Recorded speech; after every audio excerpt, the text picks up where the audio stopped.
രാഹുൽ, ഒരു മുഖ്യധാരാ മാധ്യമത്തിന്റെ ഒരു ന്യൂസ് റിപ്പോർട്ടിന്റെ ടൈറ്റിൽ ഇതാണ്: പ്രിയദർശിനി വൈറ്റത്തടിച്ചു, പ്രൈവറ്റ് ബസ് ജീവനക്കാർക്ക് ഒന്നും കിട്ടുന്നില്ല.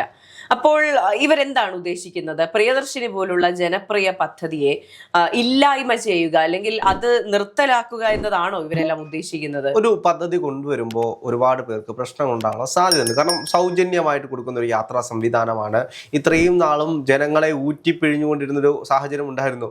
ഇപ്പോൾ 10 രൂപ, 20 രൂപ അല്ലെങ്കിൽ 100 രൂപയൊക്കെ കൊടുത്ത് പോകുന്ന ഒരു സാഹചര്യം. ഇപ്പോൾ ദിവസം യാത്രയ്ക്കുള്ള നിരക്ക് കൂടുമ്പോൾ സമരം ചെയ്തിട്ടുള്ള ആളുകളാണ് ഇവരെല്ലാം. അത് നമ്മൾ ആലോചിക്കണം. ഇപ്പോൾ 2 രൂപ കൂട്ടിയപ്പോഴും 3 രൂപ കൂട്ടിയപ്പോഴും 5 രൂപ കൂട്ടിയപ്പോഴും ഒക്കെ സമരം ചെയ്ത ആളുകളാണ്. ഇന്ന് സൗജന്യമായി കൊടുത്തപ്പോൾ ഇത് രാഷ്ട്രീയപരമായിട്ട് തങ്ങൾക്ക് വലിയ അടിയായിരിക്കും. ഒരു ജനകീയ പദ്ധതിയാണ്. ഇതിനെ എങ്ങനെയെങ്കിലും അട്ടിമറിച്ച് മുന്നോട്ട് പോകാൻ കഴിയുമെന്നുള്ള ഉത്തമ ബോധ്യമുണ്ട്. അപ്പം ഏറ്റവും നന്നായിട്ട് അവർക്ക് പ്രയോജനപ്പെടുത്താൻ കഴിയുന്നത് ഇത്തരത്തിലുള്ള പ്രൈവറ്റ് ബസ്സുകളെയാണ്. കാരണം പ്രൈവറ്റ് ബസ്സുകൾ ഒരുപാട് കേരളത്തിലുണ്ട്. കേരളത്തിൽ വളരെ നന്നായിട്ട് പൊയ്ക്കൊണ്ടിരിക്കുന്ന ഒരു മേഖലയാണ്. പക്ഷേ കഴിഞ്ഞ 10 വർഷക്കാലമായിട്ട് പ്രൈവറ്റ് മേഖലയെ നശിപ്പിച്ചത് ആരാണ്?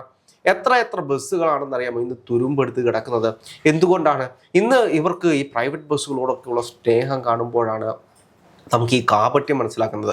10 കൊല്ലം ഇവിടുത്തെ പ്രൈവറ്റ് ബസ് ഉടമകള് പൊങ്കാല വെച്ച് ആഘോഷിച്ചു, പായസം വിതരണം ചെയ്തു, അതേപോലെ തന്നെ മധുരം കൊടുത്ത് ആഘോഷിച്ചതാണ്. ഇന്ന് അവരെ ആക്ഷേപിക്കുന്നവരുണ്ട്. പൂക്കി മുഖ്യമന്ത്രി വന്നപ്പോൾ നിങ്ങൾ പായസം കൊടുത്തും മധുരം വിതരണം ചെയ്ത് ആഘോഷിച്ചതല്ലേ, അനുഭവിക്കണടാ എന്ന് പറയുന്നൊരു സാഹചര്യമുണ്ട്. ഒന്ന് ആലോചിച്ച് നോക്കൂ. ഒരു സർക്കാർ അധികാരത്തിൽ വന്നു, അവര് പറഞ്ഞ വാക്കിന് വില കൽപ്പിച്ചതുകൊണ്ടാണ് അതുമായി ബന്ധപ്പെട്ട് മുന്നോട്ട് പോകുന്നത്. ഇവിടെ ആക്ഷേപഹാസ്യമായിട്ട് മാറിയ വനിതാ മോർച്ച ഉണ്ടായിരുന്നു. അതായത് സർക്കാർ അധികാരത്തിൽ ഏൽക്കുന്നതിന് മുമ്പ് ഇലക്ഷൻ റിസൾട്ട് വന്ന ഉടനെ എവിടെ സൗജന്യ യാത്ര എവിടെ എന്ന് പറഞ്ഞുകൊണ്ട് ബസ്സിൽ കയറിയിരുന്നത് നമ്മൾ കണ്ടതാണ്. അവിടുത്തെ കണ്ടക്ടർ ചേച്ചി അവസാനം എന്റെ കാശി നീ അടുത്ത് കൊടുത്തോളാം എന്ന് പറഞ്ഞ് ആ ടിക്കറ്റ് കൊടുക്കേണ്ട ഒരു സാഹചര്യം ഉണ്ടായി. അതെ, പക്ഷേ ഇതിലൊരു പ്രശ്നം എന്ന് പറഞ്ഞാൽ ഇപ്പോൾ പ്രൈവറ്റ് ബസ് ജീവനക്കാരുടെ ആശങ്ക എന്ന് പറയുന്നത് വാലിഡ് ആയിട്ടുള്ള ഒരു കാര്യം തന്നെയാണ്.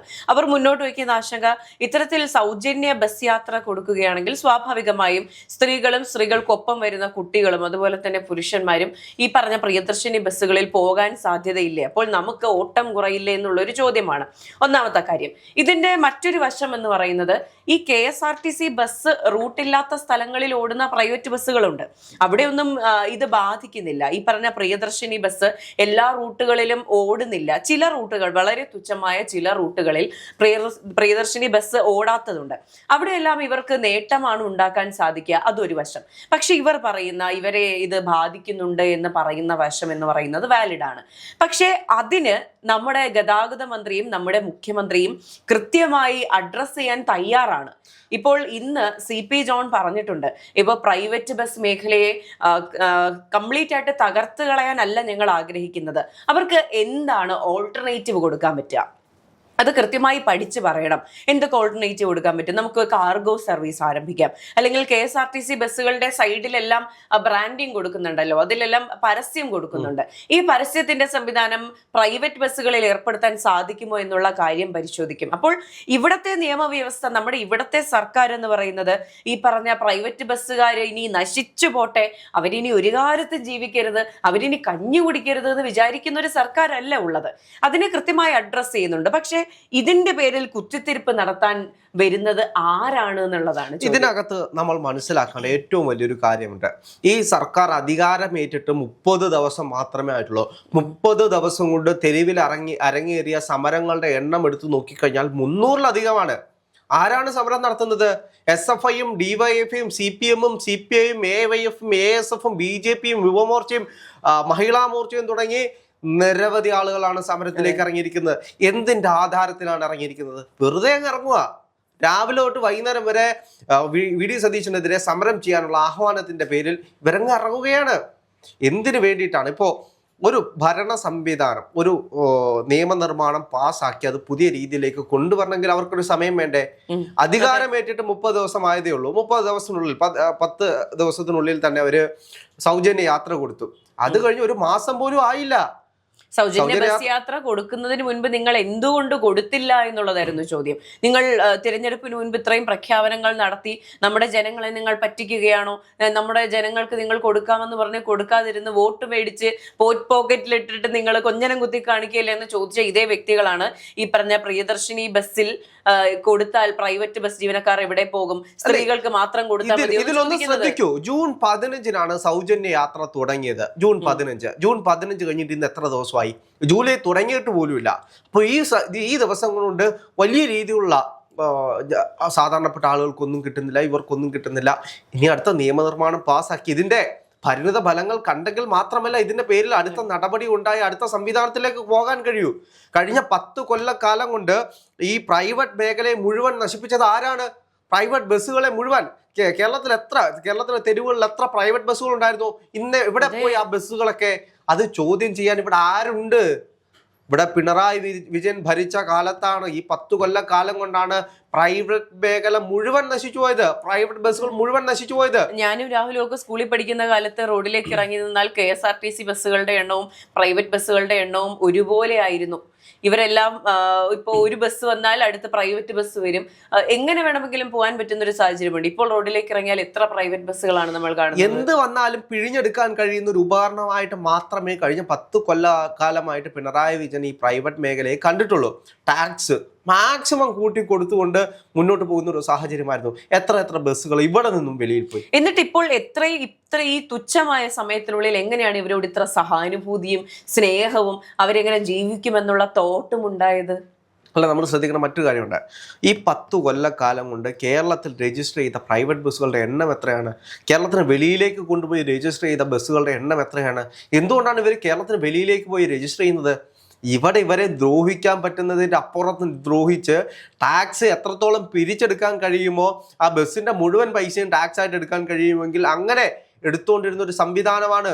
പോകുന്ന പോക്കിൽ മോട്ടോർ വെഹിക്കിൾ ഡിപ്പാർട്ട്മെന്റ് വേറെ 5000 10,000 ഇപ്പോൾ റോബിൻ ബസ്സിനൊക്കെ എതിരെ നമ്മൾ എത്ര വിഷയങ്ങൾ കണ്ടാണ്. ചിലപ്പോൾ ഡിപ്പാർട്ട്മെന്റും അവരും തമ്മിൽ അങ്ങോട്ടും ഇങ്ങോട്ടുള്ള സംഘർഷമാകാം. പക്ഷേ ഇതെല്ലാം കൃത്യമായിട്ട് സംസാരിച്ച് ഇതിനൊരു പരിഹാരം കൊണ്ടുവരേണ്ടത് ആരായിരുന്നു? ഒരു സംവിധാനത്തെ മുഴുവൻ നശിപ്പിച്ചിട്ട് അവർ ആഘോഷിച്ചു. പിണറായി വിജയന്റെ തോൽവി ഇവിടെ ആഘോഷിച്ചത് പ്രൈവറ്റ് ബസ് ഉടമകളും ആഘോഷിച്ചിരുന്നു. അതൊരു യാഥാർത്ഥ്യമാണ്. നന്നായിട്ട് ആഘോഷിച്ചു. കാരണം എന്താണ്? 10 കൊല്ലക്കാലം കൊണ്ട് ഇവരെ പിഴിഞ്ഞെടുത്തില്ലേ? അതിന്റെ ദേഷ്യമില്ലേ? ആത്മാഭിമാനം ഇല്ലേ? അതവർ പുറത്തു കാണിച്ചതേ ഉള്ളൂ. പക്ഷെ VD സതീശൻ അധികാരത്തിൽ വന്നപ്പോൾ അത് UDFന്റെ മുഴുവൻ ഗ്യാരണ്ടികളിൽ ഒന്നായിരുന്നു. അവരുടെ ഇന്ദിരാ ഗ്യാരണ്ടിയിൽ ഒന്നായിരുന്നു സൗജന്യ യാത്ര സ്ത്രീകൾക്ക്. അത് എങ്ങനെയാണ് എന്നത് വലിയ ചർച്ചാ വിഷയങ്ങളുണ്ടായിരുന്നു. എല്ലാ ബസ്സിലും കൊണ്ടുപോകുന്ന KSRTC ഓർഡിനറി ആണോ? അവസാനം ആദ്യഘട്ടമായിട്ട് ഓർഡിനറിയിലേക്ക് ചുരുക്കി. ഇനി മുന്നോട്ട് പോകുമ്പോൾ 3 മാസത്തിനുള്ളിൽ പഠിച്ച് അതിനുശേഷം എങ്ങനെ വേണമെന്ന് വീണ്ടും പറയുമെന്ന് പറഞ്ഞു. 3 മാസം പോലും ആയിട്ടില്ല. 15 ദിവസം 20 ദിവസം മാത്രമേ ആയിട്ടുള്ളൂ പ്രിയദർശിനി പദ്ധതി കൊണ്ടുവന്നിട്ട്. ആ ദിവസം കൊണ്ട് വലിയ കുത്തിത്തിരിപ്പായിട്ട് ഇറങ്ങിയിരിക്കുകയാണ്. കേരളത്തിലെ മാധ്യമങ്ങൾ വരെ പ്രൈവറ്റ് ബസ്സുകാരെ മുഴുവൻ നശിപ്പിച്ചു, പ്രൈവറ്റ് മേഖലയെ മുഴുവൻ നശിപ്പിച്ചു. ഈ 15 ദിവസം കൊണ്ട് അല്ലെങ്കിൽ 20 ദിവസം കൊണ്ട് പ്രൈവറ്റ് ബസ്സുകളുടെ ടാക്സ് എത്രത്തോളം കുറച്ചു എന്ന് ഇവരാരെങ്കിലും ചിന്തിക്കുന്നുണ്ടോ? അതുമല്ല, കഴിഞ്ഞ 10 വർഷം ഈ വിഷയത്തെ അഡ്രസ്സ് പോലും ചെയ്യാത്തൊരു സാഹചര്യത്തിൽ നിന്ന് സഭയിൽ പ്രൈവറ്റ് ബസിന്റെ സാഹചര്യത്തെ പറ്റിയും അവർക്കിനി എന്ത് ചെയ്തു കൊടുക്കാൻ പറ്റും എന്നതിനെ പറ്റിയും ഗതാഗത മന്ത്രി സംസാരിക്കുകയാണ്. പുറത്തിറങ്ങി മാധ്യമങ്ങളോട് കൃത്യമായി നറേറ്റ് ചെയ്യുകയാണ്. ഇന്ന കാര്യങ്ങളാണ് എനിക്ക് മുന്നിലുള്ളത്, ഇതൊക്കെയാണ് എനിക്ക് ചെയ്യാൻ സാധ്യതയുള്ളത്. ഇത് കൂടുതൽ പഠിച്ചതിന് ശേഷം ചെയ്യുമെന്ന് പറയുന്ന ഒരു ഗതാഗത മന്ത്രി ഇപ്പോൾ ഇവിടെ ഉണ്ട്. അഡ്രസ്സ് ചെയ്യാൻ അല്ലെങ്കിൽ ഒരു പരാതി പോയി പറയാൻ അപ്രോച്ചബിൾ ആയിട്ടുള്ള ലീഡേഴ്സ് ഇവിടെ ഉണ്ട് എന്നുള്ളത് തന്നെ വളരെ പോസിറ്റീവ് ആയിട്ടുള്ള കാര്യമാണ്.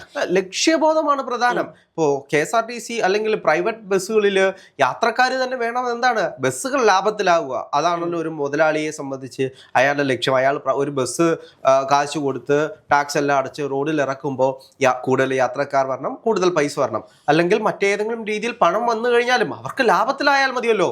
അവർക്ക് നിലനിന്ന് പോകണം, ഒരുപാട് ആളുകൾക്ക് ജോലി കൊടുക്കാൻ കഴിയണം. ഇതാണല്ലോ പ്രൈവറ്റ് മേഖല കൊണ്ട് നമ്മൾ ഉദ്ദേശിക്കുന്നത്. ഒരുപാട് പേർക്ക് സഹായം ചെയ്യാൻ കഴിയണം.